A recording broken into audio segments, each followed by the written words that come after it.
What's going on, growers? It's James Prigioni coming to you live from Jersey. As you can see, I'm surrounded by plants and trees, but this is all by design. We're in a food forest. Let's go.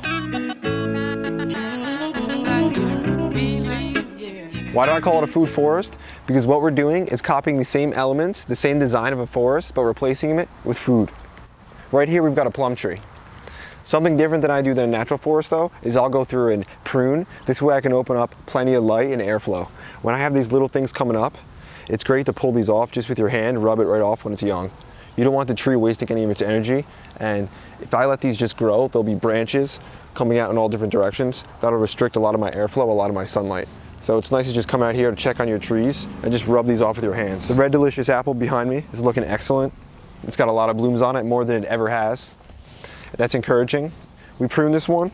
I didn't prune it too heavy, and I tried to still keep it to a central leader, because typically, well, I've read at least that trees that grow on a central leader, apples, will actually produce more fruit, pears as well. We added some new strawberries underneath some of the fruit trees to go along with the raspberries. We always love doing that. And this small tree here, this fruit tree, it's only its third year in.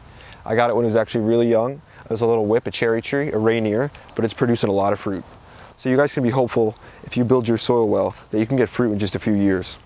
Underneath this cherry tree, we've got some borage coming up, which is great, a great companion. I talked about that the other day. There's another borage in the center of the garden that I'll show you as well. Here's one of the young borage, self-seeded, a great companion I suggest you guys use with your tomatoes. And the leaves, you can eat them. They actually have kind of a cucumber taste. A little leathery, so I like the younger ones, but still good.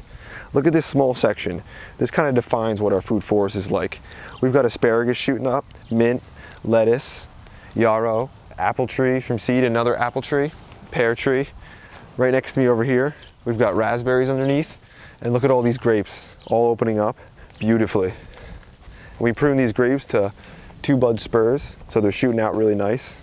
And this new trellis we put up, and it's working out excellent for us. As you can see, the plants are in the greenhouse today. We're supposed to get some rain. They're doing well. I transplanted out a number of brassicas, and I'll have to show you those in a minute. But some of you mentioned in the comments, James, why don't you have a fig tree? And you're right, I should have one. So I didn't get one, I got 2.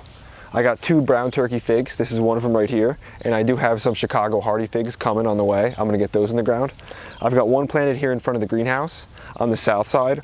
So when the greenhouse heats up in the winter, hopefully some of that heat kind of radiates out onto this and keeps it warm. And then I have another one planted by the side of my house. That's typically where you want to plant a fig. You might be thinking, James, what's that coming up at your feet? Those are actually potatoes. When did I plant them? I planted them last year. So this is the Paul Gauci tip, the Paul Gauci way to plant potatoes. Maybe I'll make a video about it for you guys. I think it would be a lot of fun.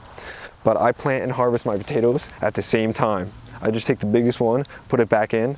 Now I'm going to be harvesting potatoes with little to no work. And right here, right above the potatoes, I've actually got a pear tree.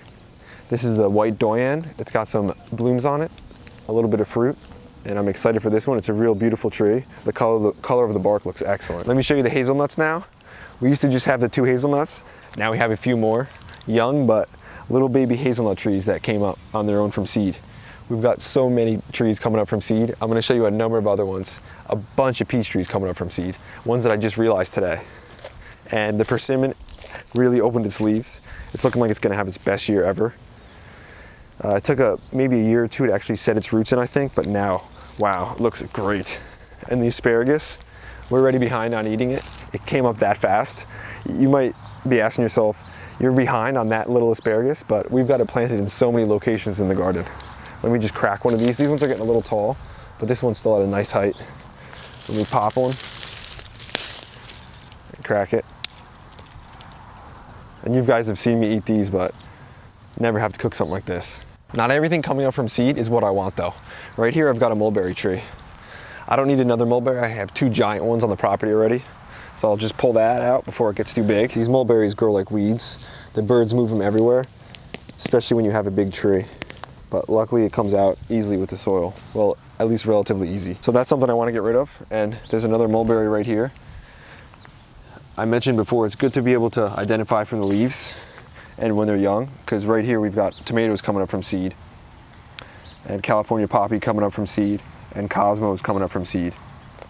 So this whole section here, if I don't want to, I don't have to plant anything. I'm gonna get food, I'm gonna get beautiful actually flowers, and as long as you know what's growing, you could find stuff everywhere. Cilantro is one of those I love a lot. A great green. I really should have that bird bath full because I love having all the birds in here. Let me take you back to the brassicas though, the ones we planted. We put a good amount in. Some in the food forest, the 7-year-old one where I'm in now, some in the new one. Some of you have asked also about the mailbox. Why do I have a mailbox in my garden? The main reason is to store my tools and drinks anytime I'm out here. I'm known for just having a tool and then just leaving it on the ground and forgetting about it. So instead I just throw it in the mailbox. This way I don't forget about it, and when it rains, it doesn't ruin my tools. Here's the brassicas. We put a number of them in.